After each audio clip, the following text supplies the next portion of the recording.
আৰক্ষীজনক গ্ৰেপ্তাৰ কৰক। আৰক্ষীজনক গ্ৰেপ্তাৰ কৰক। আমি অসম জাতীয়তাবাদী যুৱ ছাত্ৰ পৰিষদে ঘটনাটো যিদিনা আচলতে সংঘটিত হ'ল সেই ঘটনাৰ দিনা আমি দাবী জনাইছিলোঁ যে এই ঘটনাটো তাৎক্ষণিক আমাক আচলতে বিচাৰ লাগে। কিন্তু ডাঙৰ কথাটো হ'ল তেওঁলোকে এটা কথা জনাৰ প্ৰয়োজনীয়তা আছিলে, যিজন আৰক্ষীজনে গোটেই ঘটনাটো সংঘটিত কৰিলে, যে তেওঁ যিটো বিভাগত আজি কাম কৰিছে, যিটো 25 APBN, সেইটো আচলতে জনসাধাৰণ বিভিন্ন দল সংগঠনৰ প্ৰতিবাদৰ স্বাৰ্থত গঠিত হোৱা এটা বিভাগ। তো তাৰপিছতো তেওঁ এই কথাখিনিতো কোনো ধৰণৰ তেওঁ গুৰুত্ব এটা বুজি নাপালে। তাৰপিছত এটা ডাঙৰ কথাটো হ'ল ONGC প্ৰতাৰণাৰ বিৰুদ্ধে আচলতে ONGCয়ে কেনেধৰণে অসমীয়া জনসাধাৰণক আচলতে প্ৰতাৰণা কৰি আছে, এই কথা কিন্তু সেই ঘটনাটোৱে কিন্তু প্ৰতিনিয়ত আমাক জনাইছে। কিহৰ কাৰণে যে ONGCত সোমাবলৈ যোৱাৰ লগে লগে স্থানীয় জনসাধাৰণক যিধৰণে বাধা দিয়া হয়, প্ৰতিৰক্ষা বাহিনী লগাই তেওঁলোকে ONGC নিজৰ ভিতৰুৱা কুকৰ্মসমূহ ঢাকিবৰ কাৰণে যিধৰণে প্ৰতাৰণা কৰি আহে, সেই সেইদিনাখিনিয়ে আচলতে প্ৰতিয়ন কৰিছোঁ। আৰু লগে লগে আমাৰ সাংবাদিক বন্ধুসকলে তেওঁলোকে কেৱল মাত্ৰ ভিতৰলৈ যোৱাৰ অনুমতি বিচাৰি সেই সময়ত তেওঁলোকে যুক্তিযুক্ততা কৰি থকাৰ সময়তে আচলতে জোৱানজনে নিজৰ সংযমহীনতা হেৰুৱাই কি ধৰণে আচলতে অন কেমেৰাৰ সন্মুখত তেওঁ বন্দুক টোৱাবলৈ সাহস কৰিলে। ডাঙৰ কথাটো হ'ল আমি কথাটোৰ পৰা এনেকৈও বুজিব পাৰিছোঁ, যদি হয়তো সময়ত কেমেৰা নাথাকিলে হয়তো তেওঁ হয়তো বন্দুকৰ গুলী ফুটোৱাটো আচলতে কুণ্ঠাবোধ নকৰিলে হয় চাগে। সেইকাৰণে আমি অসম জাতীয়তাবাদী যুৱ ছাত্ৰ পৰিষদে পুনৰবাৰ দাবী জনাইছোঁ যে এই গোটেই ঘটনাটো তাৎক্ষণিক তদন্ত লাগে।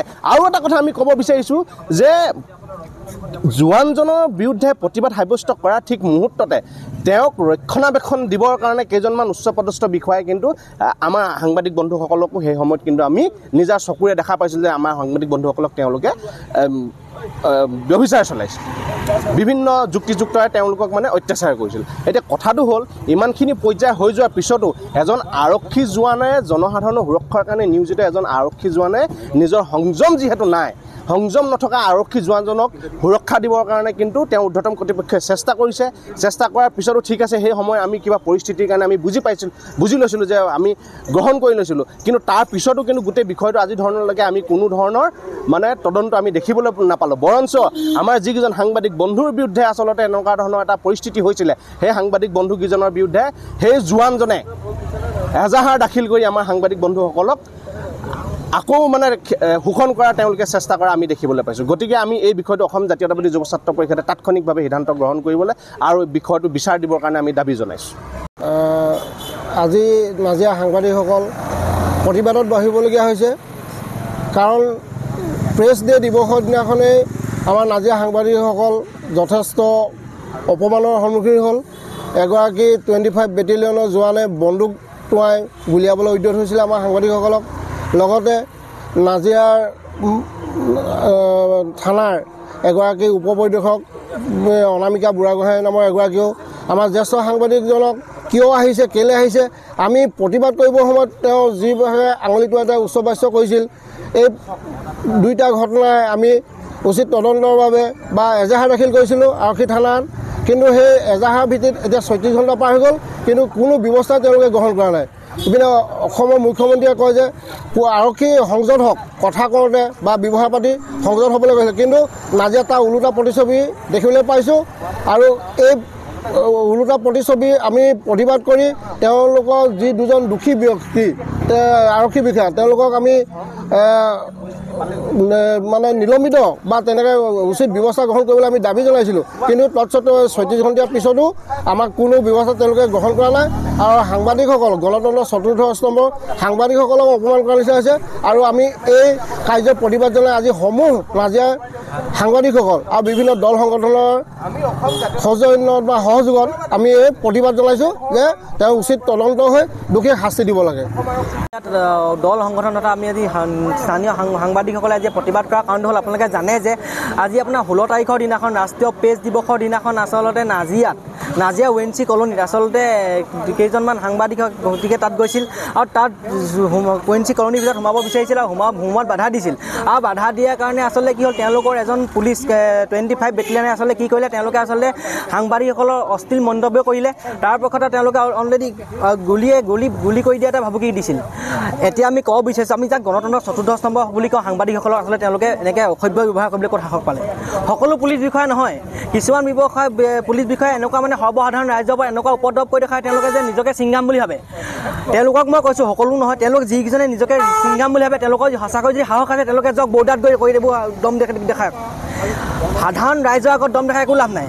আৰু আমি মুখ্যমন্ত্ৰী হিমন্ত বিশ্ব শৰ্মা ডাঙৰীয়া তথা আমি DGP GP সিং মহোদয়ক অনুৰোধ জনাইছোঁ, এই যিজন 25 বেটেলিয়ন ভাস্কৰ গগৈক অতি শীঘ্ৰে চাকৰিৰ পৰা নিলম্বন কৰক। আৰু আমি আশা কৰিছোঁ যে এই ঘটনা নাজিয়াতে এইটো ঘটনা শেষ বুলি হৈ হওক, তাকে আমি অনুৰোধ কৰিছোঁ। নৱেম্বৰ ৰাষ্ট্ৰীয় প্ৰেছ দিৱসৰ দিনাই নাজিৰাত সাংবাদিকৰ ওপৰত ONGC আৱাসিক কলনী নাজিৰাৰ সন্মুখত যি ONGC নিৰাপত্তাৰ লগত জড়িত জোৱানসকলে যি অসভ্য আচৰণ কৰিলে, এই আচৰণক আমি তীব্ৰ ভাষাৰে গৰিহণা দিছোঁ। আমি দেখিবলৈ পাই আহিছোঁ যে বহু সময়ত ONGC ইয়াত খনন আৰু উৎপাদনৰ কাৰ্য আৰম্ভ হোৱা দিনৰ পৰা আমাৰ স্থানীয় সাংবাদিকসকলে তেখেতসকলক প্ৰত্যেকটো মুহূৰ্ততে প্ৰচাৰ আৰু ONGC প্ৰসাৰৰ ক্ষেত্ৰত তেখেতসকলে সহায় সহযোগ আগবঢ়াই আহিছে। কিন্তু তাৰ পৰিপ্ৰেক্ষিতত ONGC কৰ্তৃপক্ষৰ স্থানীয় সাংবাদিকসকলৰ ওপৰত যি বিদ্বেষমূলক মনোভাৱ বুলি পুহি ৰাখিছে বুলি আমি আজি ক'ব লাগিব। যিহেতুকে ৰাষ্ট্ৰীয় প্ৰেছ দিৱসৰ দিনাই নাজিৰাৰ ONGC কলনীৰ সোমাব বিচৰা সাংবাদিকক তেখেতসকলৰ নিৰাপত্তাৰক্ষীয়ে দুৰ্ব্যৱহাৰ কৰিছে, বন্দুক কাষ কৰি লৈছে, তেখেতসকলক গুলীয়াই হত্যাৰ ভাবুকি দিছে। কিন্তু এই কাৰ্য কোনো ধৰণে মানি লোৱা নহ'ব আৰু এনেকুৱা ধৰণৰ কাৰ্য কৰিবৰ কাৰণে তেখেতসকলে সাহস কৰিব পাৰিছে। ONGC নিয়োজিত 25 বেটেলিয়নে আমাৰ স্থানীয় যুৱকসকলে সংস্থাপনৰ ক্ষেত্ৰত সকলোৱে মাত মতাৰ পৰিপ্ৰেক্ষিতত ONGCয়ে গঠন কৰি দিছিলে 25 বেটেলিয়ন। এই 25 বেটেলিয়নত সম্পূৰ্ণ অসমীয়াৰ দ্বাৰাই জড়িত হৈ আছে। কিন্তু আজি 25 বেটেলিয়নৰ জোৱান হয় কিয় আমাৰ স্থানীয় সাংবাদিকসকলক সংবাদ গ্ৰহণ কৰিবলৈ যোৱাৰ সময়ত তেখেতসকলে ONGC কলনীত সোমোৱাত বাধা আৰোপ কৰিছে আৰু তেখেতসকলক বন্দুক গুলীয়াই হত্যাৰ ভাবুকি দিছে। ইয়াৰ স্থানীয় সাংবাদিকসকলে আৰু স্থানীয় দল সংগঠনসমূহে প্ৰতিবাদী কাৰ্যসূচী হাতত লৈছোঁ, যাতে আগন্তুক দিনত অতি সোনকালে এই ভাস্কৰ গগৈক কৰায়ত্ব কৰি দৃষ্টান্তমূলক শাস্তি দিব লাগে। আৰু এই ক্ষেত্ৰত ONGC প্ৰশাসন আৰু স্থানীয় আমাৰ নাজিৰা প্ৰশাসনে সম্পূৰ্ণ গুৰুত্ব দিবলৈ আমি আহ্বান জনাইছোঁ। কিন্তু আমি কলা বেজ পৰিধান কৰি সংবাদকৰ্মী হিচাপে বৰ লজ্জিত হৈ আমি ৰাজপথৰ কাষত জনসাধাৰণৰ সন্মুখত আমি প্ৰতিবাদী কাৰ্যসূচী প্ৰদৰ্শন কৰিবলগীয়া হৈছে। আমি এনেকুৱা এটা কাৰ্যসূচী হাতত ল'বলৈ কিয় বাধ্য হ'লোঁ আৰু এই কাৰ্যসূচী আমি কিমানলৈকে আৰু প্ৰসাৰিত কৰিব লাগিব, আমি কিমানলৈ প্ৰসাৰিত কৰিব দৃষ্টিত আমি এতিয়া চিন্তা কৰি আছোঁ।